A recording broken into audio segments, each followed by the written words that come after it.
SX Nifty 5452 దగ్గర trade అవుతోంది 50 పాయింట్ల లాభంతో. సుబ్బారావు విజయవాడ నుంచి లైన్ ఉన్నారు. సుబ్బారావు గారు హలో. హలో వసంత్ గారు చెప్పండి సుబ్బారావు గారు. Sir good morning sir. Good morning అండి. చాలా సంవత్సరాల తర్వాత మీకు ఫోన్ దొరికింది sir. I'm very very excited. Congratulations అండి. చెప్పండి సార్. నాకు కుటుంబరావు గారు నా క్వశ్చన్ ఉన్నారు, అడగండి. Sir good morning sir. Good morning అండి. సార్ రిలయన్స్ ఇండస్ట్రీస్ పొజిషన్ ఏంటండి? 999 లో నా దగ్గర 300 షేర్స్ ఉన్నాయండి. ఏం చేయమంటారు సార్? దాన్ని ఉంచుకోమంటారా? ఏమన్నా షార్ట్ సెల్ చేయమంటారా? వద్దండి, హోల్డ్ చేయండి. షార్ట్ సెల్లింగ్ కూడా బిలో 950 లెవెల్స్ మాత్రం అటెంప్ట్ చేయొద్దని చెప్తాను. యాక్చువల్లీ రీజన్ కూడా ఈ షార్ట్ టర్మ్ వీక్నెస్ ఎందుకు ఉందనేది కేర్ఫుల్ గా అబ్జర్వ్ చేస్తే వీకెండ్ ఒక ఇంట్రెస్టింగ్ డేటా దొరికిందండి. ఈ కంపెనీలో దాదాపు 70 to 74 హోల్డింగ్ కంపెనీస్ స్టేక్స్ ఉన్నాయన్నమాట. అన్ని కూడా రీజిట్ చేశారు, అంటే రీస్ట్రక్చర్ చేశారు అన్ని కూడా. మీరు ఇన్సైడర్ ట్రేడింగ్ డేటా చూస్తే కనుక కంపెనీది దాన్ని టోటల్ 42 ఎంటిటీస్ కి కుదించారనమాట.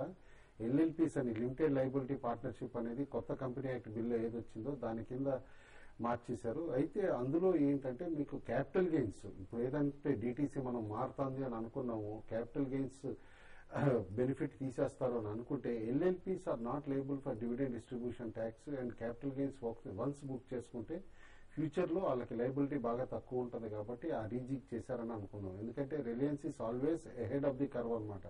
ఎహెడ్ ఆఫ్ చాలా కంపెనీస్ కంటే కూడా కాస్త ముందు చూపు ఉన్న కంపెనీ కాబట్టి నేను అనుకోవటం ఈ రీజనింగ్ తోటే స్టాక్ కూడా వీక్నెస్ డిస్ప్లే చేసింది లాస్ట్ 1 to 2 months దగ్గర నుంచి అని చెప్పేసి ఇప్పుడు అర్థమవుతుంది. డెఫినెట్లీ హోల్డ్ చేయండి స్టాక్, కంగారు పడాల్సిన అవసరం లేదు. ఇన్ఫాక్ట్ కరెంట్ లెవెల్స్ నుంచి కూడా సిస్టమేటిక్ ఇన్వెస్ట్మెంట్ గా మీరు యాడ్ చేయొచ్చు stock. It will be big out performer after another 2 to 3 months అండి.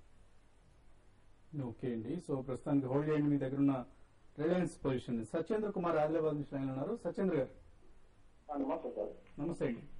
సార్ నేను రిలయన్స్ ఫీచర్స్ లో తీసుకున్నాను సార్. సెప్టెంబర్ ఫీచర్స్ లో ఉన్నాయి సార్. ఓకే అండి. ఏ ప్రైస్ లో తీసుకున్నారు? 980 ఉన్నాయి సార్, 970, 960 మూడు ఉన్నాయి సార్. ఇంతవరకు కూడా లేదు సార్. డ్రాప్ అవుతూనే ఉంది అని చూస్తున్నాను.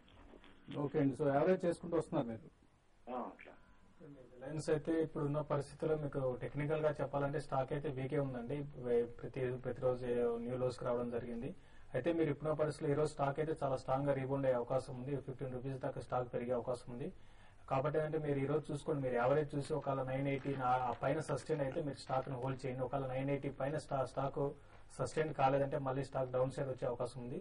ఈ రోజు రేపు చూడండి, ఒకవేళ 980 పైన సస్టైన్ కాగలిగితే మాత్రం మీరు లాంగ్ పొజిషన్స్ హోల్డ్ చేయండి. లేదంటే మాత్రం ఒకసారి మీరున్న కొన్న రేట్లను ఉంది కాబట్టి పెద్ద నష్టం ఉండదు, ఒకసారి ఎగ్జిట్ కాండి. సో ప్రతి 10 రూపాయల ఫాల్ కి ఒకసారి యావరేజ్ చేసే ప్రయత్నాలు చేయొద్దండి. నార్మల్ గా ట్రెండ్స్ గమనిస్తూ ఉండండి. ఇన్ కేసు షార్ప్ ఫాల్ ఉన్నప్పుడే మీరు యావరేజ్ చేసే ప్రయత్నం చేయండి. చిన్న చిన్న ఫాల్స్ కి యావరేజ్ చేయొద్దు. నరేష్ రెడ్డి గుంటూరు నుంచి లైన్ ఉన్నారు. నరేష్ గారు హలో. హలో చెప్పండి నరేష్ గారు. ఇది ఆర్కామ్ ఎక్కడ హోల్డ్ చేయొచ్చండి? ఆర్కామ్ అంటే ఎక్కడ బై చేస్తారు మీరు? ఏ రేట్ దగ్గర బై చేస్తారండి? నేను బై చేశానండి 187 లో.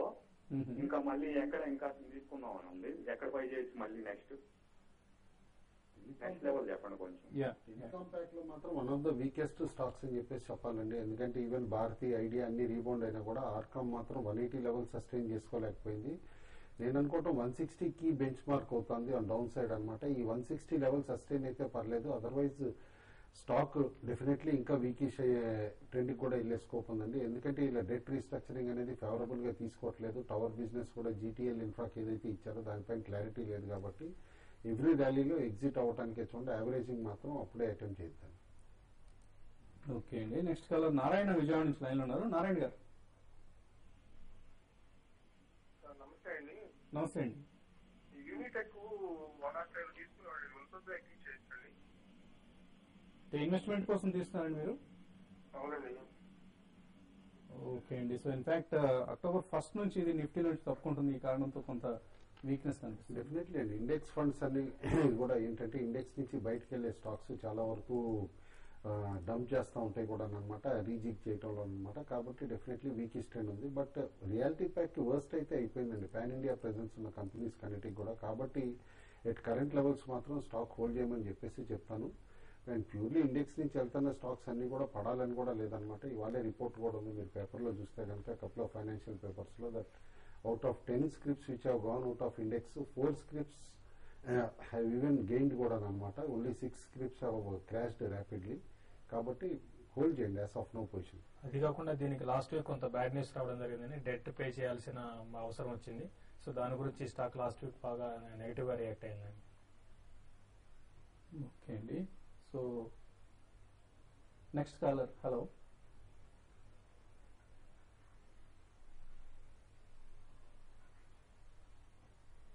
ఓకే అండి. సో వాళ్ళు ముందే క్లోజ్ చేసే ప్రయత్నంలో పట్టినట్టున్నారు, కాల్స్ తీసుకోవట్లేదు. సో ఫైనల్ గా ట్రేడర్లకు ఎటువంటి సలహా ఇవ్వబోతున్నారు? 5450 5470 బ్యాండ్ స్ట్రాంగ్ బెంచ్ మార్క్ అవుతుంది అనమాట. మనం అది అబ్జర్వ్ కూడా చేసాం. అండ్ ఆ లెవెల్స్ పైన ఉంటేనే ఫ్రెష్ పొజిషన్స్ కూడా ఇనిషియేట్ చేయమంటారు అనమాట, trading positions. But otherwise even no repeated గా చెప్తాను, more opportunities are there in mid cap and small cap అనమాట. కాబట్టి అందులో వాల్యూమ్స్ బిల్డప్ అవుతున్న స్టాక్స్ లో మాత్రం డెఫినెట్లీ పార్టిసిపేట్ చేయడానికి చూడండి. ఫ్రంట్ లైన్కి వస్తే కనుక ట్రేడింగ్ కి PFC and Mundra port recommend చేస్తున్నాను. పిఎఫ్సి అబౌవ్ 330 340 లెవెల్స్ క్రాస్ అయ్యి దానిపైన ట్రేడ్ అవుతూ ఉంటే కనుక definitely it is good bet for even positional trade కూడా అనమాట. ముంద్రా పోర్ట్ కూడా లాస్ట్ వీక్ కరెక్షన్ ఏదైతే వచ్చిందో షార్ట్ లీడ్ అని చెప్పేసి అనుకున్నా. కరెంట్ లెవెల్స్ నుంచి స్టాక్ అనేది 25-30 రూపీస్ జంప్ అయ్యేసుకోతుంది. ఓకే అండి. మీరు ఎటువంటి స్టాక్? అంటే గత కొన్ని రోజులుగా చాలా వీక్ ఉన్న రిలయన్స్ ఒకటి బై చేయమని చెప్తానని 952 అబౌవ్ ఉంటుంది ఈ స్టాక్ ని బై చేయొచ్చు. 964-68 రూపీస్ దాకా పెరిగే అవకాశం ఉంది. అయితే మార్కెట్ గ్యాప్ అప్ లో అవుతుంది కాబట్టి ఒక 10 to 15 మినిట్స్ వెయిట్ చేయమని చెప్తాను. అప్పుడు మార్కెట్ గ్యాప్ అప్ అయిపోయి కొంత కిందకు వచ్చినాక ఆ టైంలో ఆర్ఐఎల్ బై చేయమని చెప్తాను. ఓకే అండి. సో అనలిస్ట్ సుందర్ రాజా గారు రికమెండ్ చేస్తున్నారు గెయిల్ బై అబౌవ్ 462 అంటున్నారు. Stop loss 459, target 467. Amarnath Shastri recommendations ఒక బై ఒక సెల్ ఉన్నాయి. జిఎస్పిఎల్ బై అబౌవ్ 115 అంటున్నారు. స్టాప్ లాస్ 113 గా చెప్తున్నారు. Target 119. SBI sell closer to 2835 అంటున్నారు. స్టాప్ లాస్ 2855 దగ్గర స్టాప్ లాస్ పెట్టుకోండి. టార్గెట్ 2800 వరకు పడిపోయే అవకాశం ఉందంటున్నారు state bank of India. So ఇవి వాటి ట్రేడింగ్ రికమెండేషన్స్. మరొక 10 నిమిషాలు అంటే 9 గంటల 10 నిమిషాలకు మనం TV5 money.com లో వెబ్ కాస్టింగ్ ద్వారా ప్రత్యక్ష ప్రసారంలో కలుద్దాం. అలాగే మెయిల్స్ కు సందేహాలను ఆ కార్యక్రమంలో అందిస్తాం. So don't miss to watch TV5 money.com web casting live programme.